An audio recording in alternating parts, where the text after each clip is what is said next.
Hello, everyone, and welcome. Today I am with Marina Fedotova and Anna Garfinkel of One Dutch Projects, as well as artist Anna Xenz, talking about her new project. So to begin, I wanted to open the floor up to Marina and Anna of One Dutch Projects, just to learn a bit about what you're doing and what One Dutch Project is. Hi, so One Dutch Project is a New York City-based curatorial consulting art agency, and we work with artists on creating curatorial projects together with them. And we've worked with Anna together creating a new NFT series. Amazing. Yeah. All right. So why don't we open it up then to Anna to talk a bit about your new series, maybe give a bit of an explanation about yourself and your art, and then we can begin talking about your new project. Okay. Hello, my name is Anna Xenz. I'm an artist, illustrator, and graphic designer. I work solely in digital, and for me, it's all about those great opportunities that are impossible offline. I have been practicing and still do different kind of graphic art. Illustrations, music videos, movie title sequence, graphic design, 3D animation, as well as my personal artworks. I work with such brands as Forbes, Sony Music, Gillette, some of International Film Festival, and major Russian publishing houses. I've created some music videos, and I'm also art director of famous Russian theater and literature project, founded by writer Alexander Tsitin, where Russian writers and actors reading contemporary prose on scene. It's important. It's important because I really like literature. I like words. I like symbols, and so it's my favorite. I'm also a member of World Association of Illustrators. As an illustrator, I focus on book covers, advertising, editorial illustrations. As a graphic designer in cultural communications such as theater, music, and movies. In my work, I prefer to use symbolic language and look for narrative scenarios and aesthetics in things that are surround us and relate to everyday experience. And I make a point of finding visual images that strike a nerve and encourage the onlookers to discover something new and important about themselves, with irony, but without moralization. But of course, I really enjoy to do something new. It gives me an energy. Therefore, the start of my personal digital project is very important for me. I'm widely glad that our online civilization finally got its own separate art platforms. Yeah, that's amazing. Yes. Yes, we all understand that the digital revolution was inevitable, and it's cool and significant that it is an art that is in the peak of this revolution. New civilization, every new civilization needs its own art, which will express its ideas and principles. In addition, new venues open up opportunities for the discovery of new artists, the creation of new techniques, and the emergence of new collectors. Digital, which is very important, it makes art closer to our audience. I think so, yes. Yeah, definitely. So they chose the theme for the series is not accidental. The last year was accelerated the development of digital civilization, but at the same time, brought a lot of stress. I wanted to create something harmonious and comforting, indicating that the certainty at the moment has changed and become uncertainty. Awareness of this fact facilitated the ongoing changes. So, and why Bradbury? Why Bradbury? It was the main idea that on which we became with Anna and Marina. Because first of all, the text is incredibly important to me. I usually take it as a base and like to integrate it into images. Also, I really love science fiction look, now we seem to lift up on those themes that was written in the classic science fiction, like Bradbury, Asimov, and whatever. So I'm a big reader, as you see, I'm a big reader of science fiction. And so it gives me an extreme pleasure to base my first personal digital NFT project on The Sound of Thunder, one of my favorite childhood stories. Bradbury's powerful warning about dehumanization of technology and progress has been always appealing to me. Sound of Thunder tells us a story about train traveling safari that goes wrong.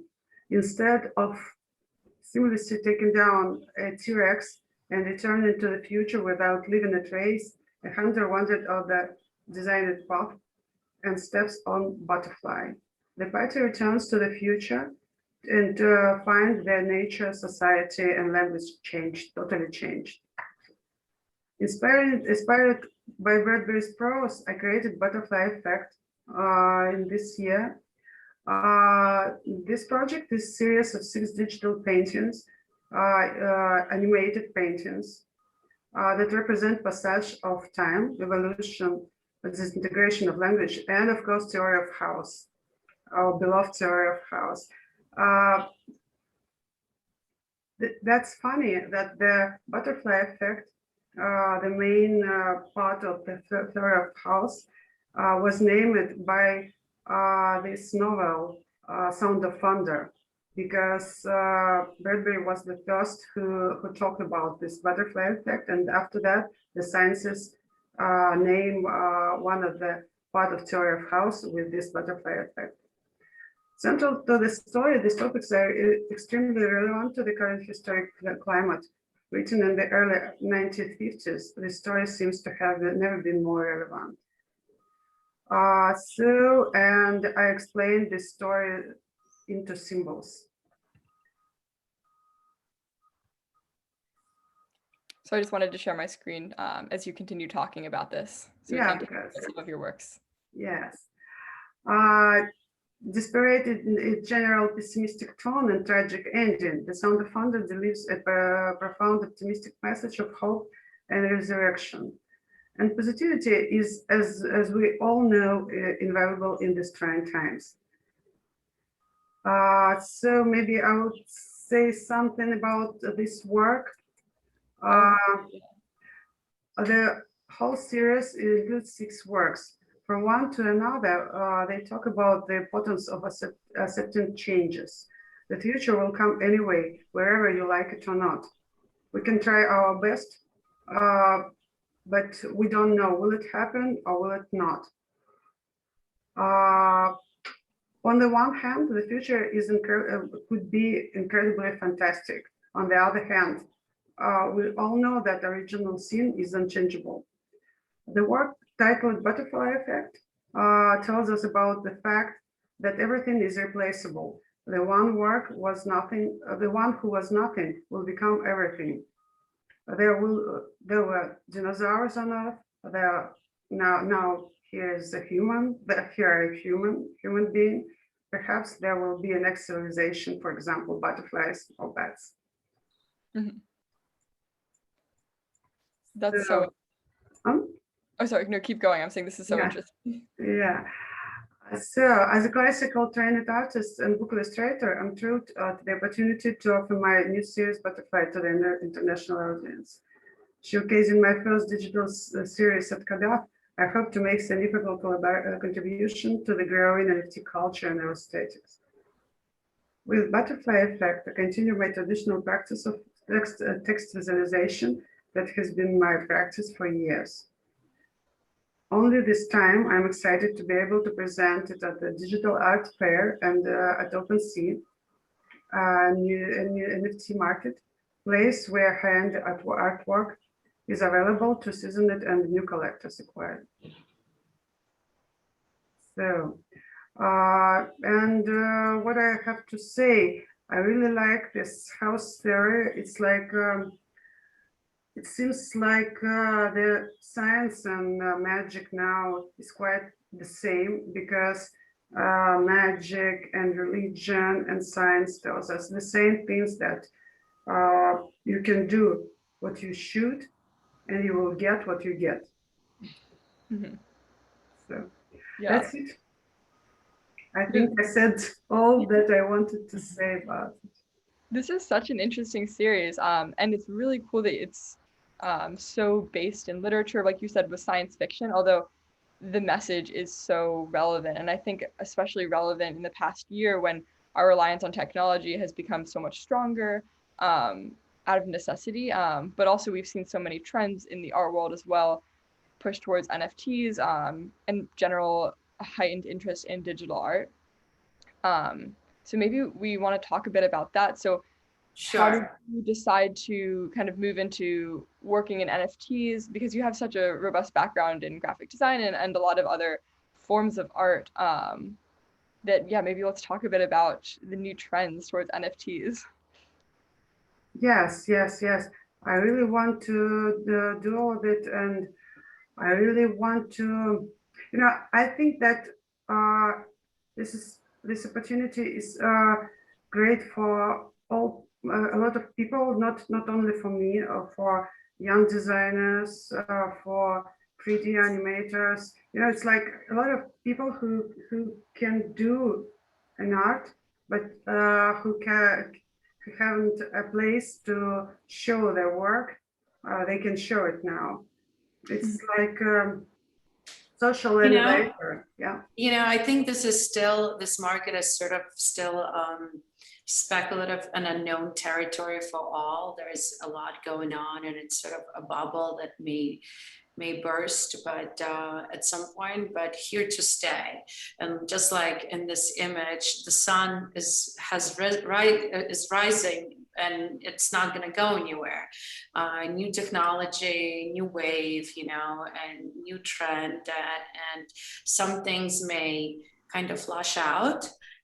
But a lot of things are here to stay, and I think we thought that by basing something on a very classical literature and approaching it from a high-end perspective with a very high-end artist with a new trend, a new artistic kind of viewpoint. We're creating something very unique that's here to stay with a new kind of stylistic viewpoint with an NFT trend, and being treated as a real art. Definitely. So all 6 series, as if we're going to move on to another piece, is going to be a collectible story, and we can see how they all work together, and eventually someone can collect all 6 and put together a whole story that's kind of going to be collectively put together. And I think that's also, I'm sorry. Sorry, I just want to say, like we were saying before, the story was written in 1956, but it has never been more relevant, right? And like by bringing, to life this, we would like to call it not illustration, but creative visualization, if you will. We would also like to kind of, ignite the interest of a younger audience in classical literature and text of that sort. And by, bringing this classical text together with Anna's cutting edge stylistics, we thought we're gonna, create a very specific aesthetics for a new NFT market, something that is very classy, something that is there to stay for a longer time. Yes. I'm especially interested in the fact that one is a part of a series, but like you were saying before, it's part of a story that's being told. It's very narrative, and I find that really interesting, especially in the form of GIFs, which we see every day. But I think now, with the heightened interest in digital art, we see GIFs and just general digital imagery as much more of an art form than maybe before, because more and more people are working in it and it's being recognized more. So I think that's really interesting. But as you said also, I think in the past, it's no it's no surprise that we've had such a sort of uptick in interest in the past year because we've been pushed to be using technology more, and therefore this heightened interest in digital art is definitely a result of that, and sort of mirrors the butterfly effect in and of itself. We now have this heightened interest in NFTs and digital art, and who knows what the future of the art world will hold, or the way that we interact with art and imagery and technology. But it's definitely here to stay because it's already happened, you know? The effect is already in place. Yeah. All right. So I wanted to say too, I guess, a bit, what are all of your predictions, I guess, with digital art, with NFTs? Do you see this? Because I know when I was reading, Anna, I was reading your sort of artist statement, and you were talking about sort of the good and the bad things about technology. Do you think this new trend in digital art, do you think this is, we've sort of touched upon how it's here to stay. Do you see it as being part of the general narrative for art as a whole, or do you see it maybe becoming much more of like an offshoot of art? I think that this digital civilization should happen, that it will, and I think does someone like it or not, it will be like this, because you know this matrix without that it will come, but without that I thought that this will come in 10 years, maybe later, but because of the pandemic, it changed much more quickly than it could be without it. So I think that we must, I think that the digital is not the same as the offline art. I called it offline traditional art, offline art. Yes, do you know that 3D artists thinks that they are, like a high, the top of civilization, the top of art. They think that the artists who drawn in by painting in real life, they are nothing about them. So I think that we must the change will come when people who work in digital will not try to do the digital the same as traditional art. So you don't have to take an vacuum or Procreate, sorry, and not to try to draw aquarelle the same as in traditional aquarelle, because you have to find special digital techniques, because there are a lot. You can make, like collage between traditional and digital art. You can find new programs. You can do your own tools. So it's huge. I think if Leonardo da Vinci will still alive, he will work in digital, I'm sure. It's the future, and I like that a lot too, because like you were saying, it is really, it opens up a lot of opportunities for artists to show work and to create work that moves beyond the bounds of the traditional medium, traditional painting, for example. Even just looking at your past work, how we're seeing a lot of narrative prose, just because we're looking at a moving image, and the symbolism that comes from an actual moving image instead of a still image, which is really interesting. So I'm going to share your next work. 1 second. Also, I think as you show next work, I think our society is moving somewhere else as a whole, and with the pandemic, people are more remote and moving somewhere else, and they want to keep their stuff more readily with them and move things with them more compartmentalized, right? And it's much more difficult to have your artwork kind of you know, if it's physical classical artwork, canvases move around, so people want to have everything in their phones, you know, with them. So if it's digital and NFTs, and it's in your crypto wallets, and it's with you on the island, on the plane, so it's much more easily transferable. So I think what we're about to see, it's kind of the present, the future, the past, and we're kind of moving with the speed of light, and the money and everything kind of what we represent here, what Anna did is a most amazing representation. I'm just absolutely in love with this visualization. Definitely, me too. All right, okay, let's look at this next work. Yes, and then I will describe what is that. Okay.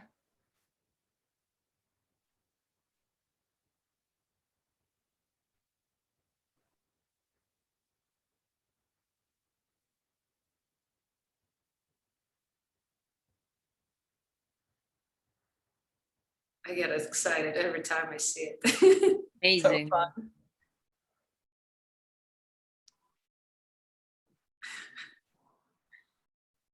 And This is like it's a pretty well-known fact that Ray Bradbury once said that The Sound of Thunder was his own favorite story, and he, while somebody was reading this to him, he couldn't believe that he wrote it. That was, you know, he was like so amazed at his own work, at his own text. And I think Anna rendered this particular part of it in the best possible way. It's gorgeous. you know, for me, this one is the last and the most important work in this project.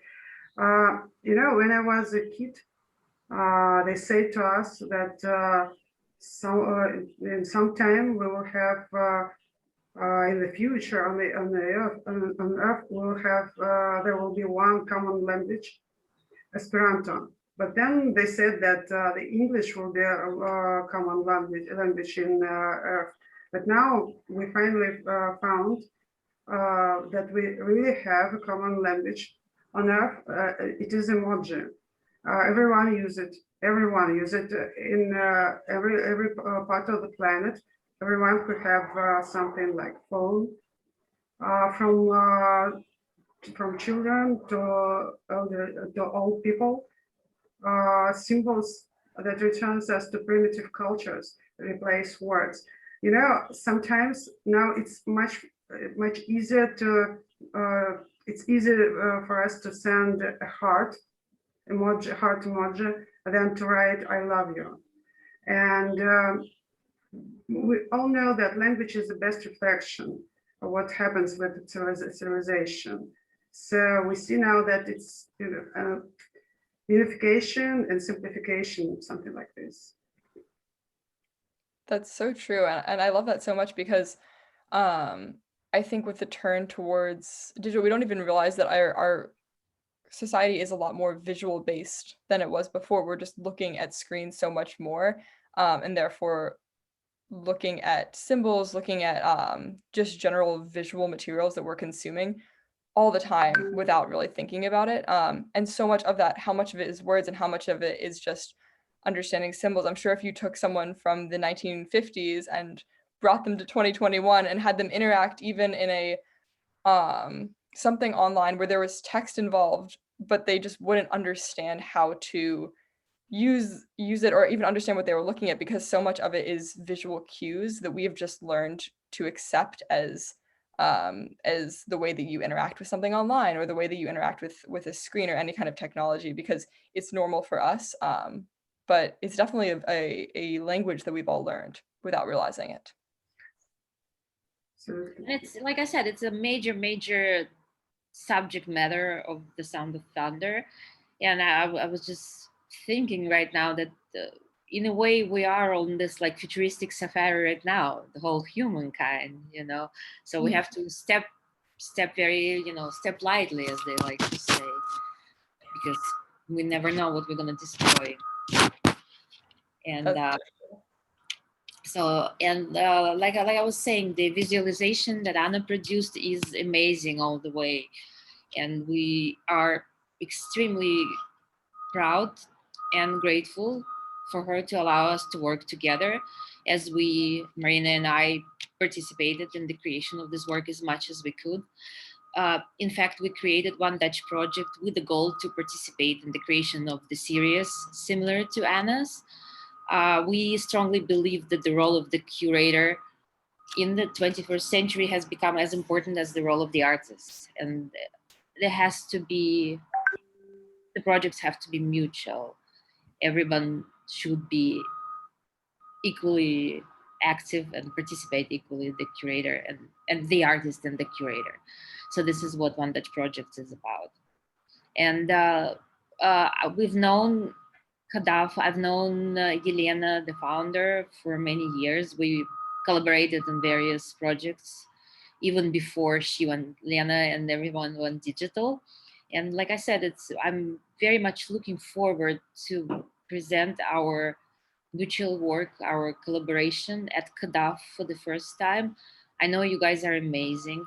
I know everything you guys do is top notch and super high end. I've been to the physical fairs that you guys produced, and I couldn't be more excited to invite Anna to participate in CADAF for the first time with us, and also to do this drop. We believe it's gonna explode, you know. No, I'm so excited to see the rest of your works and to have all of you participating in the event and showing at the fair. So definitely for everyone listening, go check out the rest of Anna's works. It was amazing to talk to all of you and to hear more about this project. I'm really excited about it and just the prospects of the future of NFTs in general. Thank you. Thank you very much. Thank Thank you. you all Nice to so meet much. you. Thank you.